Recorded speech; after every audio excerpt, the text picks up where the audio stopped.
in the aseptic silence of the hospital's luxury suite, as the billionaire lay on the verge of death.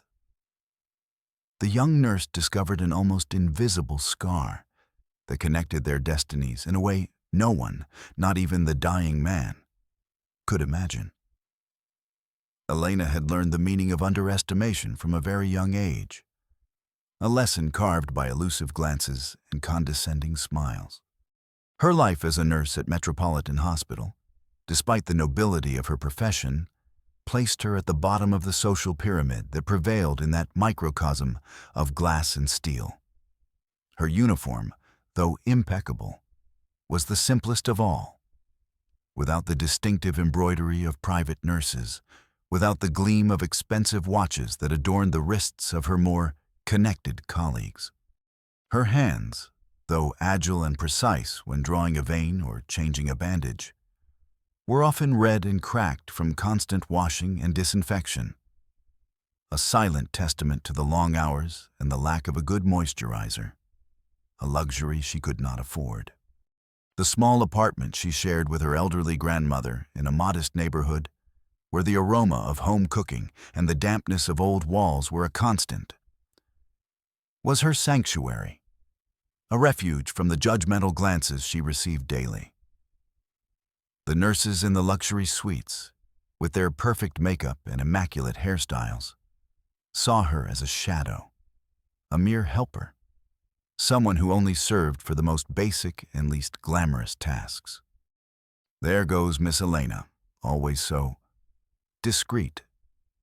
She had overheard the shift supervisor, a woman with a syrupy voice and viperous eyes, say one afternoon, referring to her lack of ambition for more lucrative positions. Elena felt the sting of those words, a cold pang in her chest that she knew well.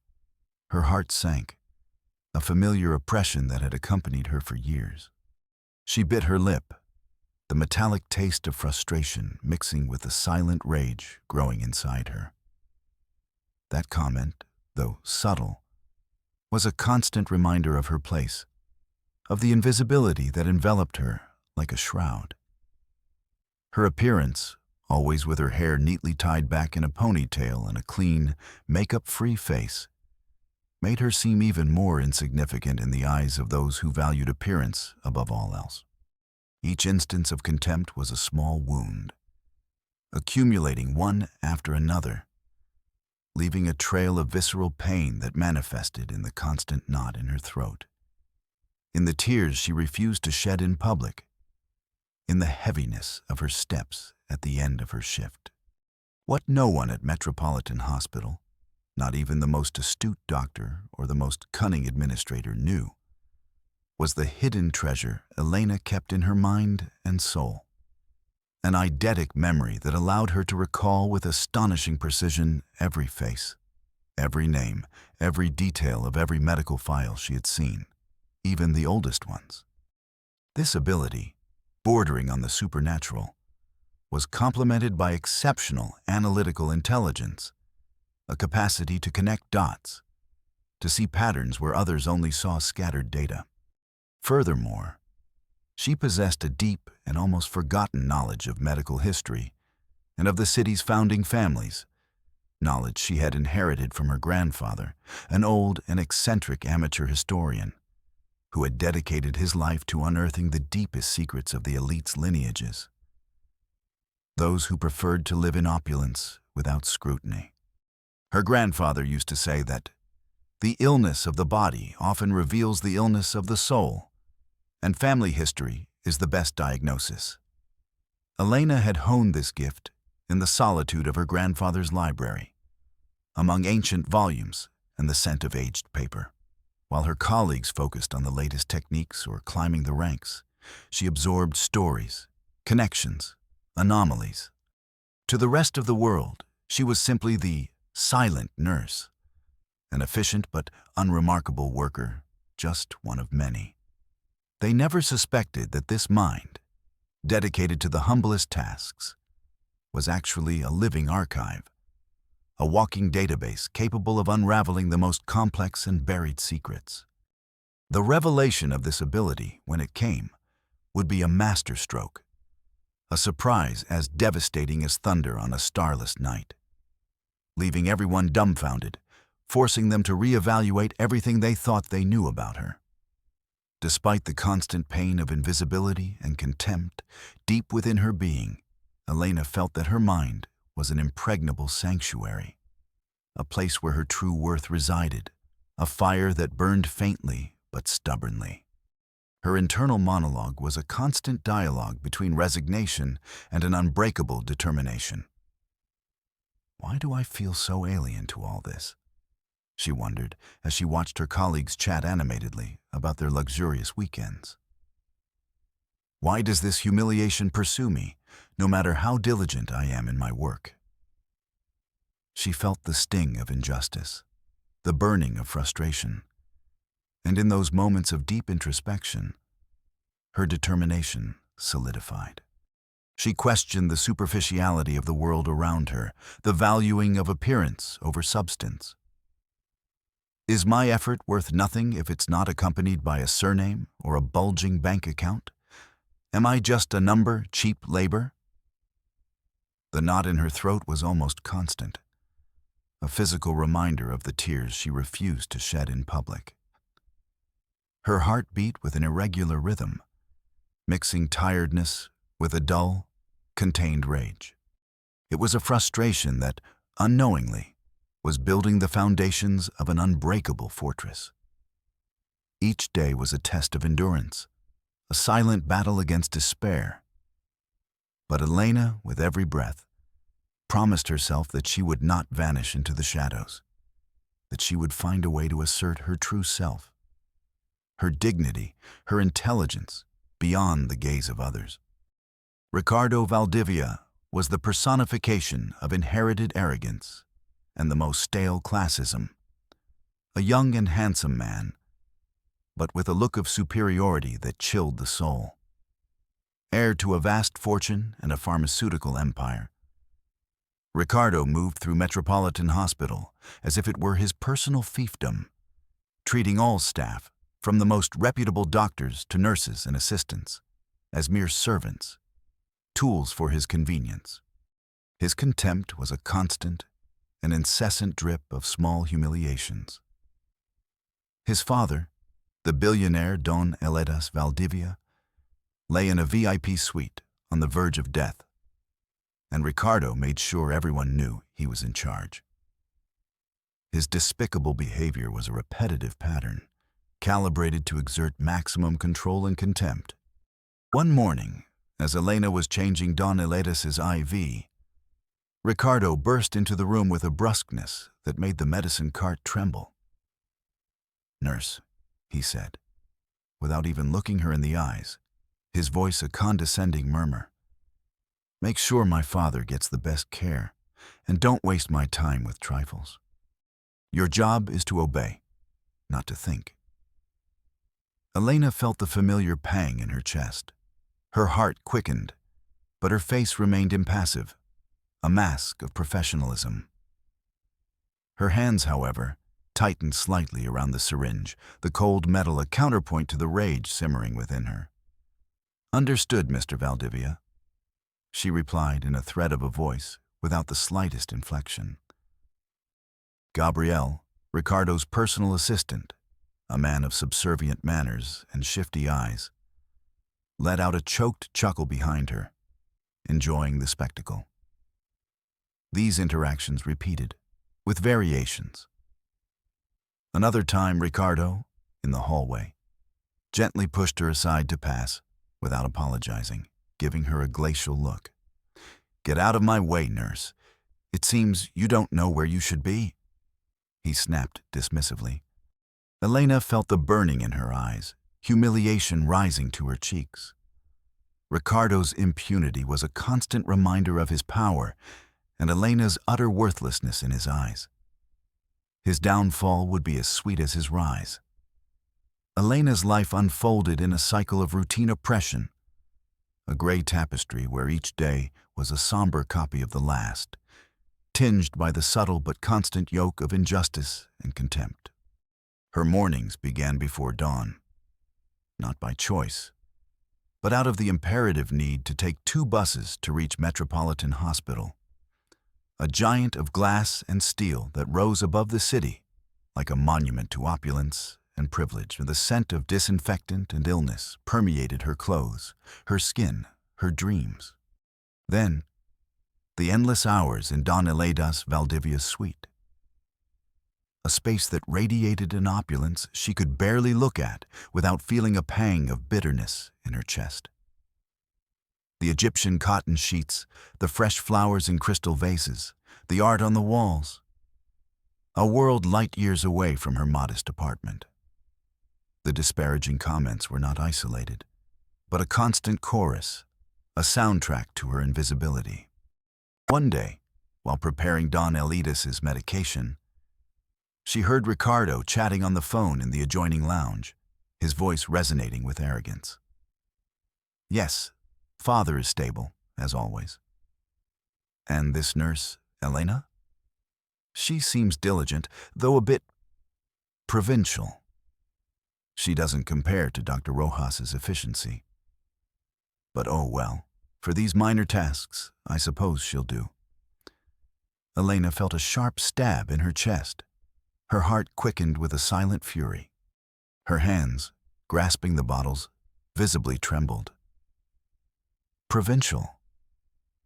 The word lingered in her mind, an echo of all the times she'd been underestimated. Injustice choked her. The denial of her own worth was a poison running through her veins, threatening to suffocate her. She tried to maintain an impassive expression, but the knot in her stomach tightened with the force of an invisible fist, leaving her breathless.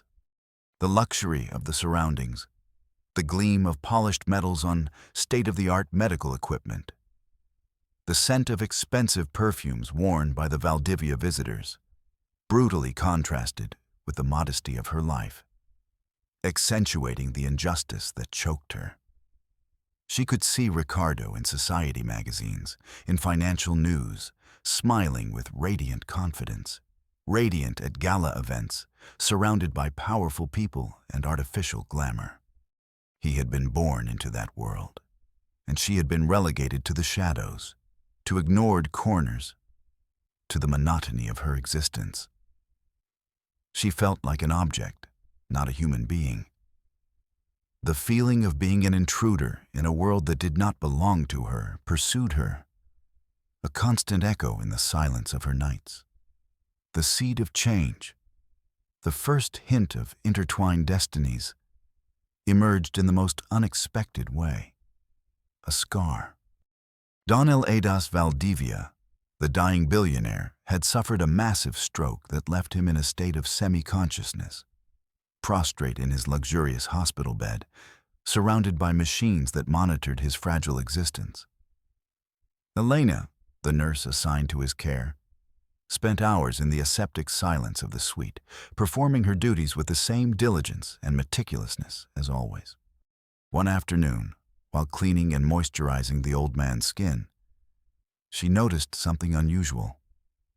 Don Eledas' hand, thin and pale, had shifted slightly, revealing a small, faded, almost imperceptible scar on his inner wrist, precisely where his gown sleeve had been covering his skin. The scar, in a strange and almost mystical way, felt eerily familiar to her. Elena felt her breath catch, a shiver ran down her spine. Her analytical mind, which absorbed details like a sponge, began to work feverishly, rummaging through the personal files of her memory. She had seen that scar before. Not on a patient, not in a medical book, but in an old, faded sepia photograph, discolored by time, that she kept in a box at the back of her closet in her humble apartment. It was a photo of her young grandmother, holding a baby, Elena's father, and beside her, a great-aunt who had been a nurse at a charity hospital decades earlier, and who had the same scar on her wrist, the result of a childhood accident. Her grandfather, the amateur historian, had dedicated years to unraveling the secrets of the city's founding families, and had always insisted that Scars are maps of untold stories. Initial skepticism flooded her like a cold, paralyzing wave. "It can't be," she murmured, her voice barely a thread. "It's a coincidence. There are thousands of people with similar scars." Her mind, however, was already working, seeking connections. Could it be a mockery of fate, a cruel joke? Questions crowded her mind. What connection could her great-aunt, a humble nurse, have with a magnate like Don Elidas Valdivia? Why would this peculiar scar appear on the wrist of such a powerful man? And what if it wasn't a coincidence, but a sign, an Ariadne's thread connecting her to something bigger? The fear of new disappointment, of an illusion vanishing, was almost paralyzing. The knot in her stomach tightened forcefully. But the persistence of the sign, the image of that scar burned into her mind, the certainty in her memory of having seen it before, were undeniable. The spark of curiosity turned into a bonfire burning in her chest, a determination that consumed her. Her hands trembled, not from fear, but from a new energy, an imperious need to know the truth.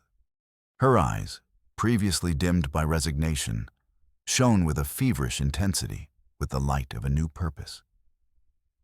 The possibility that her grandfather was right, that this scar was a map to a hidden history, was a more powerful engine than any humiliation she had endured. Her life, suddenly, had a clear purpose, a mission that transcended her. The process of unearthing the truth became Elena's raison d'être, an odyssey that consumed her completely, transforming her pain into a relentless engine.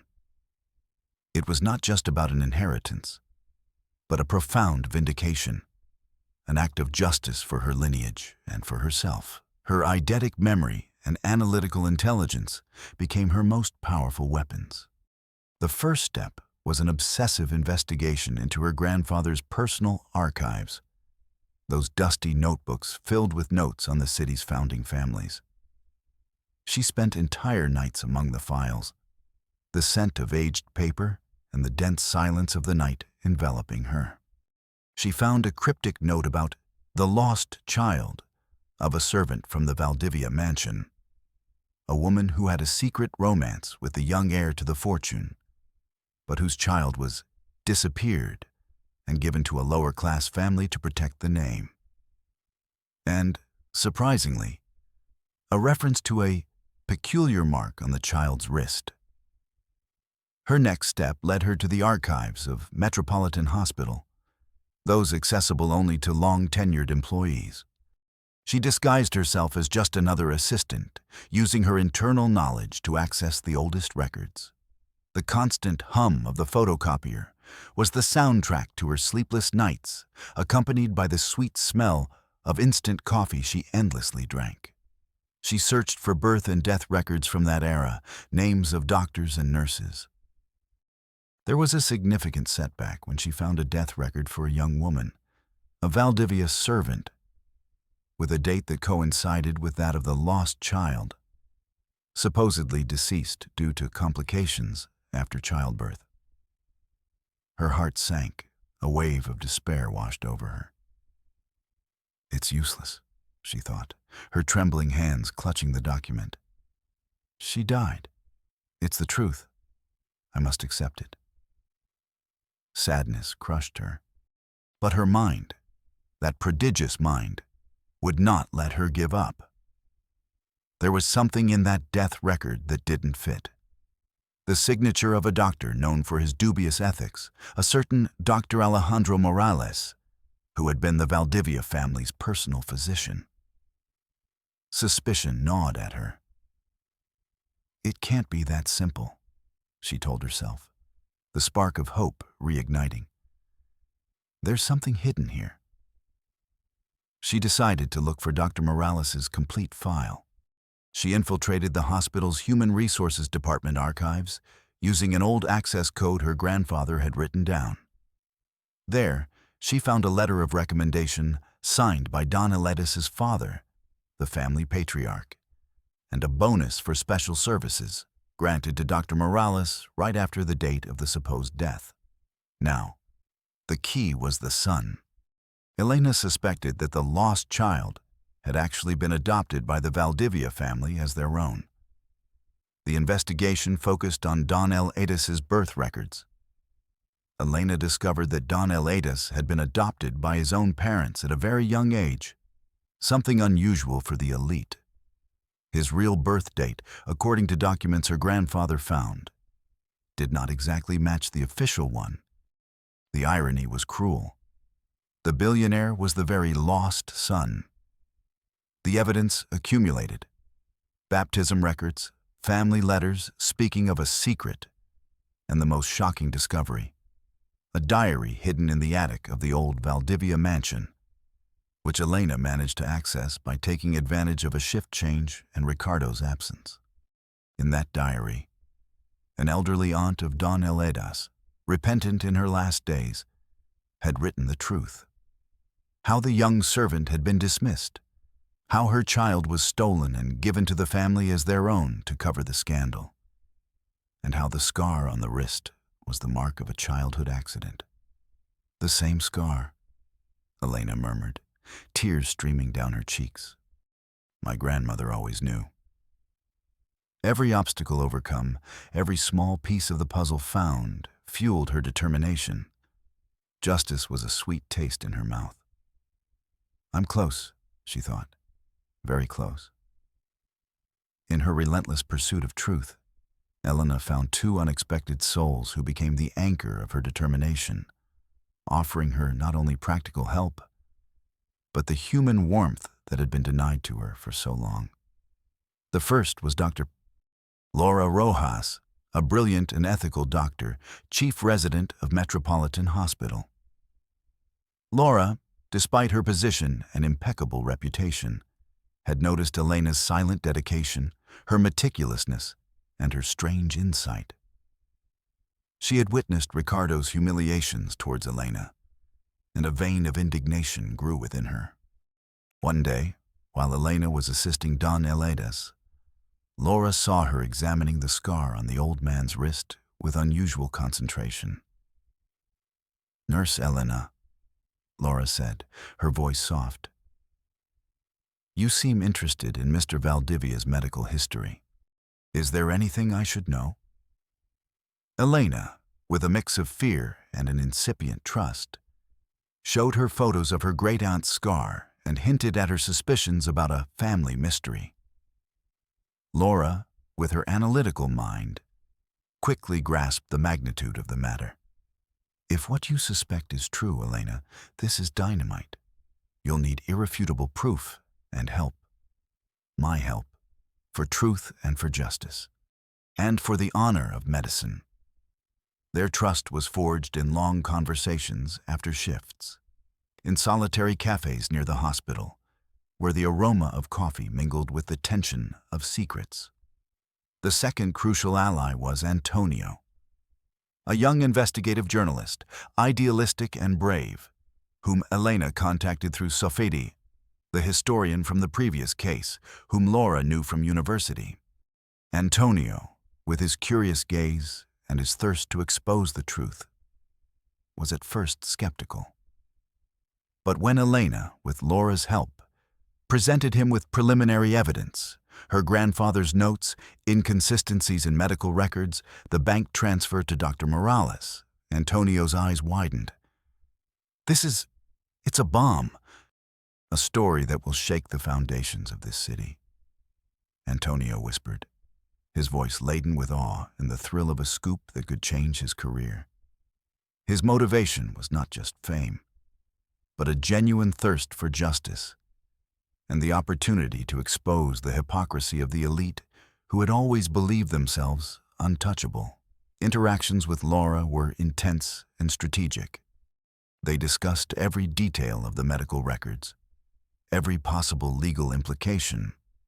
Laura, with her knowledge of the hospital system, provided Elena with access to archives that would otherwise have been inaccessible, and taught Elena to read between the lines of medical reports and nurses' notes, where crucial details were often hidden. Lies are sometimes revealed in silences, Elena, or in what is deliberately omitted, Laura would tell her, her voice serious. With Antonio, conversations were about how to present the story, how to ensure maximum impact, how to protect themselves from retaliation. The Valdivias won't stand idly by, Elena. They will be relentless. We must be surgical. Antonio warned her. She felt immense gratitude for these allies, who saw in her not the humble nurse, but the brilliant investigator, the bearer of a crucial truth. Her internal monologue filled with gratitude. I am not alone. There are good people. People who believe in justice. This is bigger than me, bigger than my pain. It's for all the silenced. Their hearts intertwined in the pursuit of truth. A truth that promised to change lives, revealed deeply rooted secrets. The tension in Metropolitan Hospital was a thin, almost invisible thread, stretching to the breaking point. Ricardo Valdivia, the heir, began to feel a growing unease. Whispers of investigations into old hospital files, of an overly curious nurse, reached his ears. His father, Don Eledas, though dying, had shown a strange lucidity a couple of times, muttering disconnected words about a woman from my past and a scar, which made Ricardo even more nervous. He and his chief legal advisor, Dr. Armando Castro, a man with the coldness of an iceberg, constantly discussed in low voices in the suite. That nurse, Elena, she's making me paranoid, Ricardo said one morning to Castro, his voice a furious whisper. She moves like a shadow. What is she looking for? The first minor confrontation occurred in the hallway. Ricardo, accompanied by Castro, crossed paths with Elena, his eyes, full of contempt, fixed on her. Nurse Elena, Ricardo said, his voice low but with a threatening edge. It seems you have too much free time. Perhaps you should dedicate yourself to your duties and stop prying where it doesn't concern you. There are people who don't appreciate interference. Elena felt an icy chill, a wave of fear. Her heart quickened, her hands clenched. The old fear of being small and defenseless tried to paralyze her. But the image of her grandfather, the notes in his diary, the strength of Laura and Antonio instilled an unexpected firmness in her. Mr. Valdivia, Elena replied, her voice calm but with a conviction that surprised him. My only interference is to seek the truth, and the truth, once revealed, knows no bounds. Ricardo's face twisted into a grimace of fury, and Castro gave her a chilling warning look.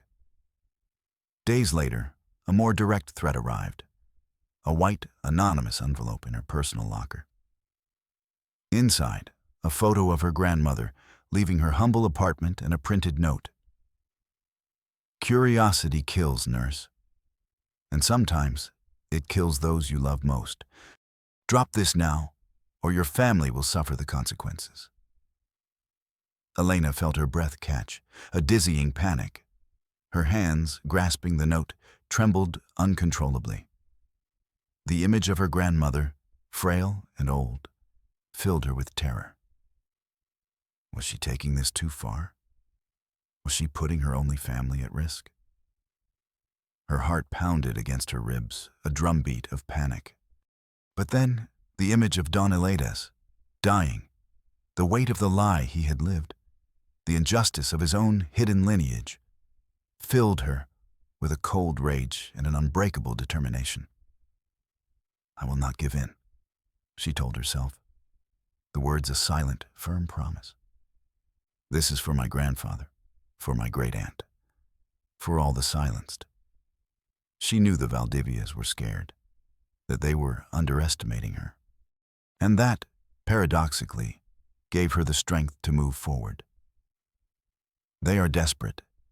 This means I'm succeeding. There's no turning back. Her internal monologue was a strategic calculation. I must be faster, bolder. My moment is coming. The air in Metropolitan Hospital's grand boardroom was dense, laden with the tension of an impending Cold War. The Valdivia family's lawyers, an army of dark suits and stony gazes, sat on one side of the immense polished mahogany table. On the other, Ricardo Valdivia, impeccably dressed in his tailored suit, his face a mask of arrogance, flanked by Dr. Armando Castro, his legal advisor, whose presence was as glacial as a predator's.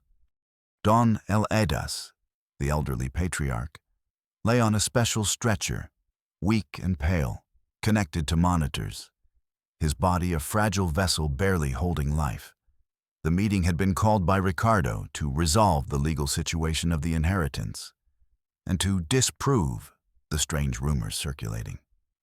Elena was there, in her nurse's uniform, seemingly to assist Don El-Edas, but her presence, deep down, was a declaration of war.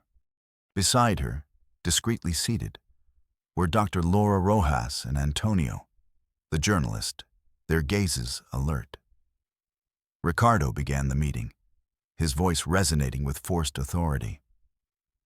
We are here to put an end to the absurd rumors that have circulated about my father's inheritance.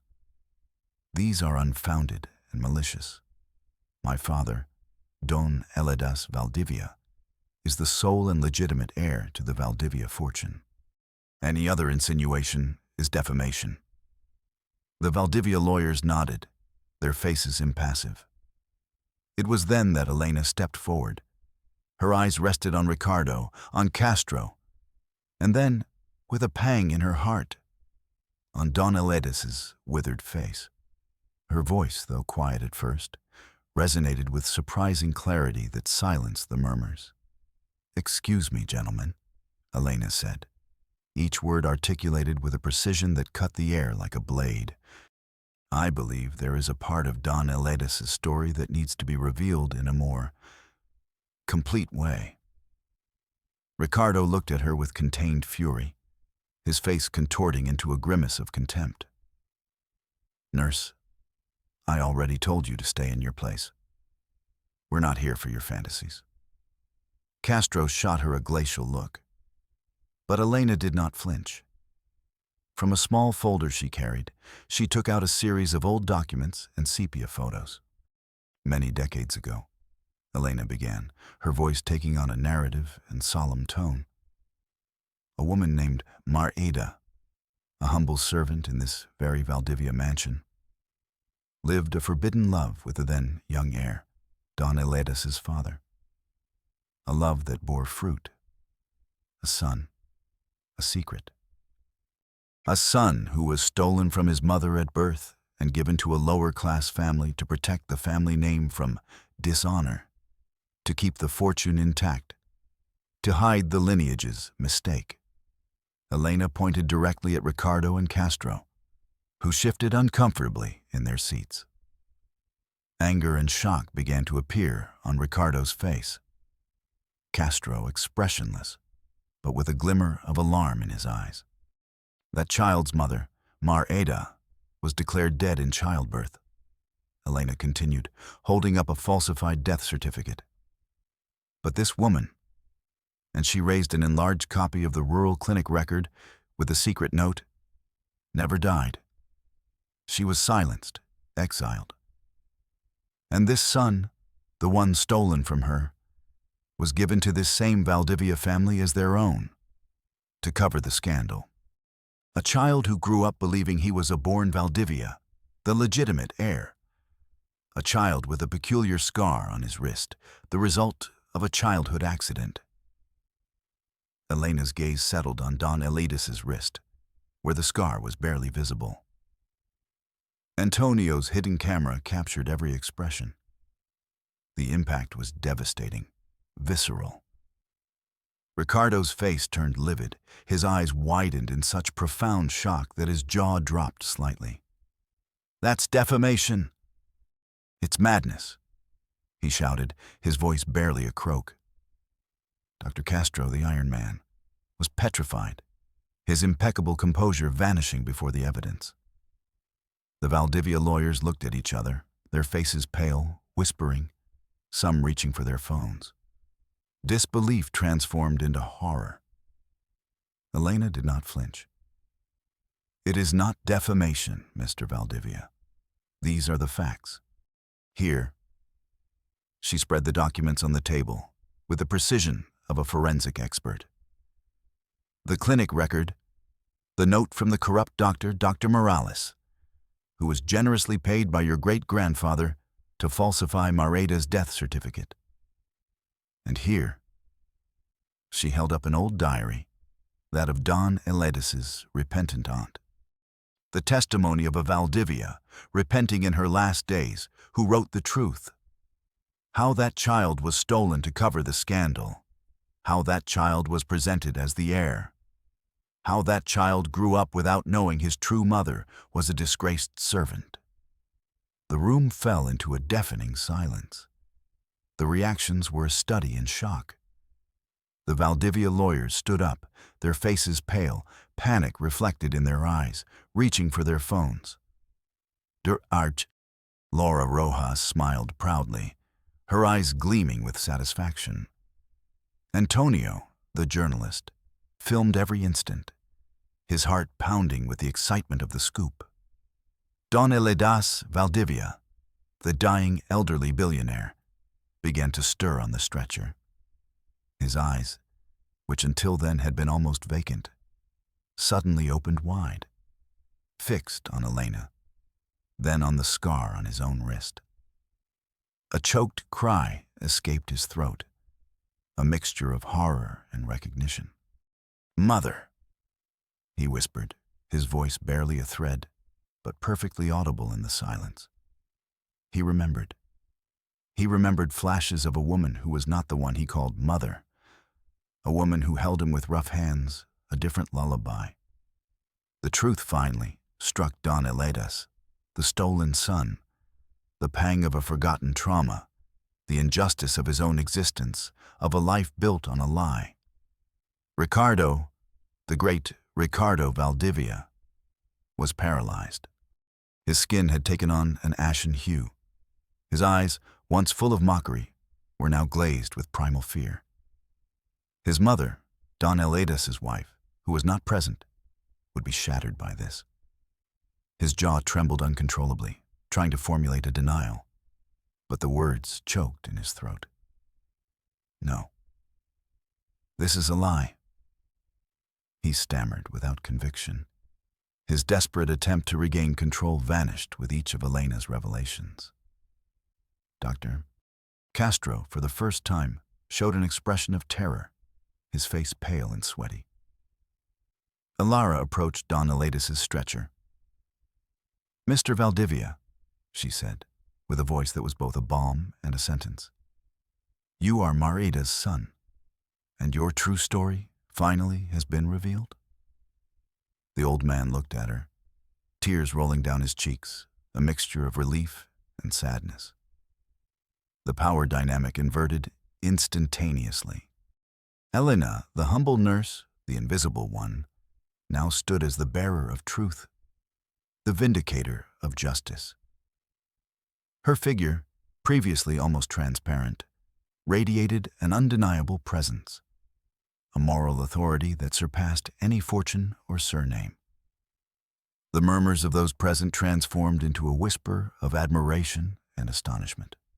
Photographers continuously flashed their cameras, immortalizing the moment when the scales of justice tipped so dramatically. Police sirens were heard in the distance. Antonio had acted. The beginning of the downfall was a deafening echo.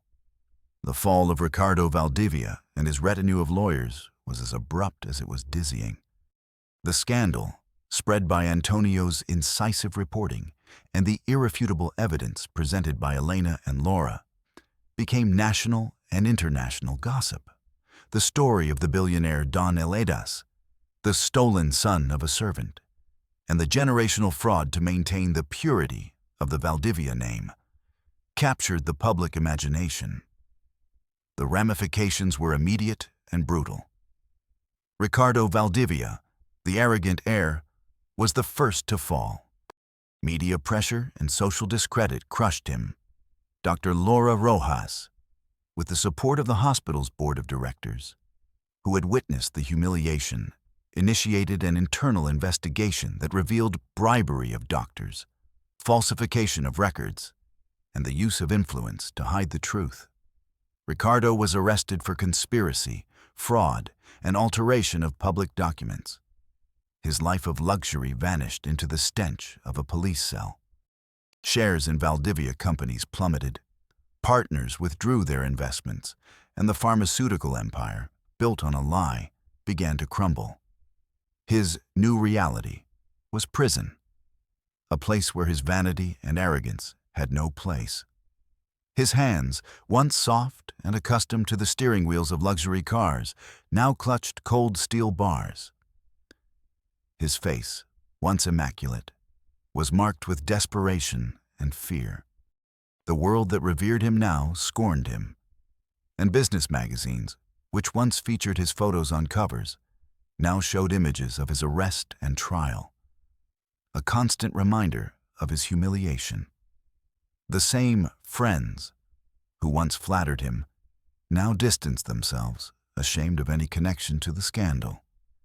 Ricardo, consumed by rage and remorse, became a shadow of his former self, his life reduced to a constant, solitary lament.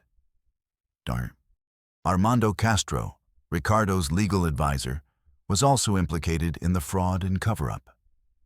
His legal career shattered, his reputation destroyed. He was disbarred for life and faced charges for his complicity. He lost his office, his assets, and his name was erased from the lists of the most influential lawyers. He appeared gaunt, wandering the streets, his gaze lost and without the cold gleam of yesteryear. The fall was brutal, from the height of power to complete irrelevance, a degradation that plunged him into deep despair. Don Eladis's wife, who had been a silent accomplice in her husband's lie, suffered a devastating public humiliation. Her high society friends abandoned her, and she was stripped of her honorary titles and positions on charitable boards. Although she faced no legal charges, her social life lay in ruins, and loneliness consumed her. The world that had respected and feared them now looked upon them with contempt, and their downfall was as satisfying as their oppression had been painful. Elena's triumph was resplendent, a dawn that dispelled years of darkness and pain. The Valdivia fortune, now cleansed and legitimized, was largely restored to its true heirs. Don Eledas Valdivia, in his last months of life, reconnected with Elena, the woman who had unveiled his own truth. In an emotional encounter, he recognized her as Mareda's daughter, his voice weak but full of gratitude. He bequeathed a large part of his fortune to her, and most importantly, his recognition and love as his blood granddaughter, his true family connection. Elena did not squander the money. Her first great act was to establish the Mareda Roots of Truth Foundation, dedicated to supporting families who had been separated by secrets, frauds, or abuses of power, and to promoting transparency in medical and legal records. The foundation also created scholarships for young nurses and artists from disadvantaged communities, aware that knowledge and creativity were the true tools of transformation.